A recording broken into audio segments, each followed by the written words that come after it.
पाहत आहोत जनकार्य न्यूज, जनतेच्या न्याय हक्कासाठी लढणारं एकमेव news channel Janakarya news. Keni हायस्कूलमध्ये अपूर्व विज्ञान मेळावा। विद्यार्थ्यांमध्ये वैज्ञानिक दृष्टिकोन वाढावा व विज्ञान विषयाची गोडी वाढावी यासाठी केणी येथील केणी हायस्कूलमध्ये शालेय स्तरावर प्रतिवर्षाप्रमाणे यावर्षीही अपूर्व विज्ञान मेळावा घेण्यात आला।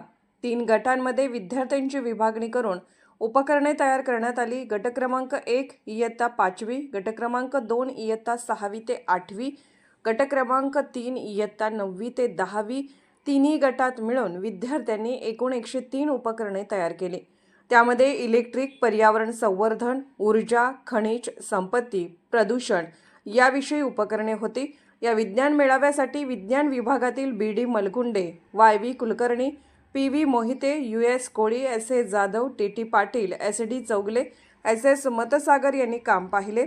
या प्रसंगी संस्थेचे अध्यक्ष एन.आर. पाटील, संचालक सुकुमार चौगले, रावसो पाटील, दशरथ खांडेकर, सुधीर हवलदार, अजित रा पाटील तसेच रावण समुद्रे, विद्यालयाचे मुख्याध्यापक बी.डी. मलगुंडे, पर्यवेक्षक डी.डी. चव्हाण, शिक्षक, शिक्षिका, शिक्षकेतर कर्मचारी, पालक उपस्थित होते। जनकार्य न्यूजसाठी प्रतिनिधी राजेंद्र समुद्रे। जनकार्य न्यूजला लाईक करा, शेअर करा आणि सबस्क्राईब करा।